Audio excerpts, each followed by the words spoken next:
Wahabiyah. Wahabiyah atau Salafi Wahabi mereka adalah pengikut Muhammad bin Abdul Wahab dalam masalah akidah, dan pengikut Muhammad bin Saud dalam berpolitik. Di mana keduanya telah bersumpah untuk menyebarkan dakwah Islamiyah Salafiyah, Islam terdahulu yang disucikan dari syirik dan bidah menurut keyakinan mereka. Wahabi menduga banyak bahwasanya dari kaum muslimin itu terjadi dalam kesyirikan dan kesesatan, mereka semua bersandar dengan nas-nas Al-Quran dan Sunnah, Al-Hadis yang diturunkan dalam haknya orang-orang kafir, orang musyrikin, dan mereka semua bersepakat terhadap orang muslimin. Wahabi menduga bahwasanya mereka semua itu adalah ahlus sunnah dan mereka itu pengikut Al-Firqatu Al-Najiyah, golongan yang selamat. Pada tahun 1157 Muhammad bin Abdul Wahab bekerja sama bersama pemerintah Najd yang bernama Muhammad bin Saud dan salah satu keduanya saling membayat.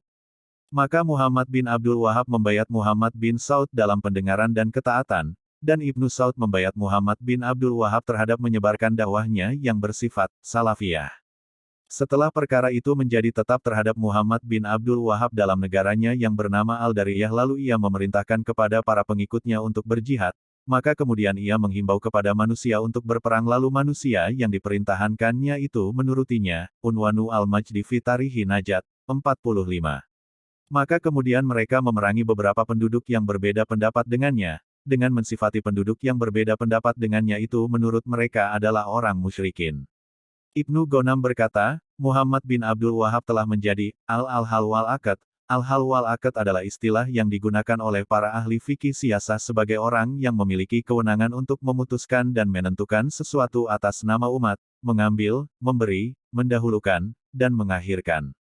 Tentara tidak akan berangkat dan tidak akan mengeluarkan pendapat kecuali dari ucapannya Muhammad bin Abdul Wahab dan pendapatnya, sampai ia dan pengikut-pengikutnya menguasai mayoritas Jazirah Arab dan menjadi di bawah kekuasaannya. Ketika tahun 1217 mereka orang Wahabi memasuki satu penduduk lalu membunuh dari penduduk tersebut di pasar dan di rumah. Salah satu yang dibunuh dari penduduk itu ialah Udatumin dan mereka mengambil dari Udatumin harta, barang-barang berharga, barang-barang rumah, dan senjata. Terhadap suatu larangan yang tidak meliputi dengan suatu larangan tersebut dan tidak ditemukan terhadap sesuatu itu perhitungan. Tarihu Najd, 263. Di tahun 1217 inilah mereka memasuki Makkah Al-Mukarramah dan Makkah dikuasai terhadap mereka orang Wahabi, penduduknya diberikan keamanan, penduduk Makkah diberikan sodakoh yang berupa uang, makanan, minuman, pakaian, dan lain sebagainya dengan pemberian yang amat banyak. Kemudian mereka orang Wahabi menghancurkan kuba-kuba yang dibangun di atas kuburan, dan masat monumen-monumen yang bersifat kemusyrikan dengan kalkulasi keyakinan mereka. Dahulu di Makkah bangunan-bangunan seperti kuba-kuburan, dan masat monumen itu sesuatu yang amat banyak. Kemudian mereka orang Wahabi memasuki Madinah pada tahun 1220 seperti itu pula mereka menghancurkan semua kuba-kuba yang dibangun di atas kuburan dan masat. Kemudian berdiri kerajaan Saudi pertama pada tahun 1818 kecuali kerajaan Arab Saudi bahwasanya itu berdiri di awal kurun abad 20 di bawah kepemimpinan Abdul Aziz bin Saud. Para dai-dai Wahabi berpendapat bahwasanya mereka semua datang untuk mensohihkan resensi agama yang rusak dan segala hal perkumpulan yang menyimpang.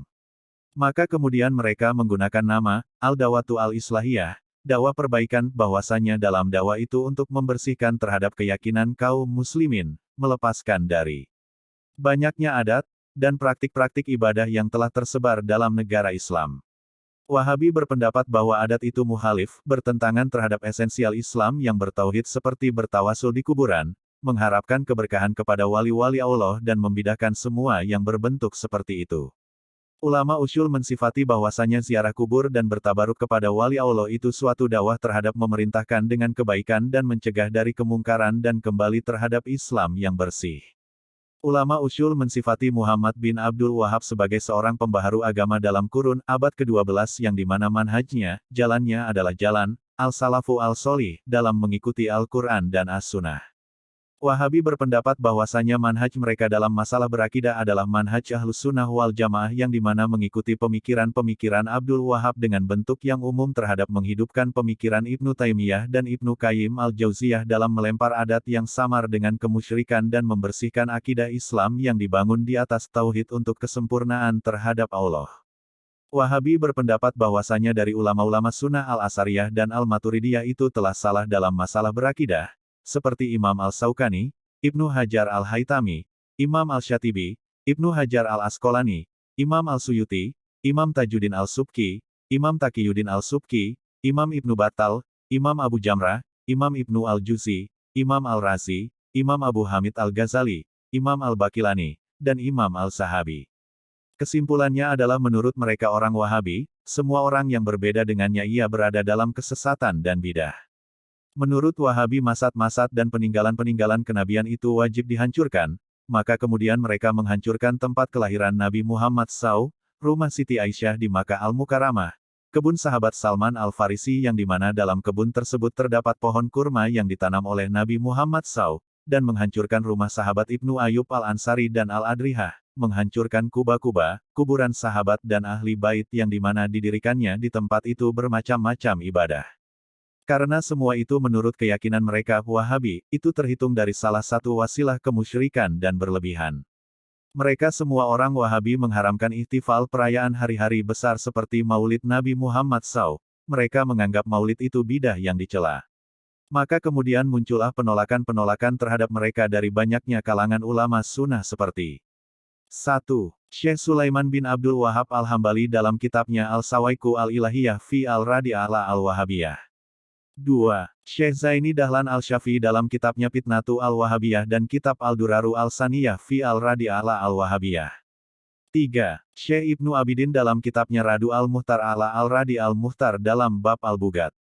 4. Syekh Yusuf Al-Rifai, dalam kitabnya Nasihah li Ikhwanina Ulama Najat. 5. Imam Al-Buaiti dalam kitabnya Al-Salafiyah Marhalah Zamaniyah Mubarakah la Mazhab Islami. 6. Syekh Muhammad Said Mamdu dalam kitabnya Kasfu Al-Sutur, Ama Askala min Ahkami Al-Kubur. Dan lain sebagainya dari kalangan ulama sunnah. Kaki Gunung Karang, tanggal 29 Agustus tahun 2023.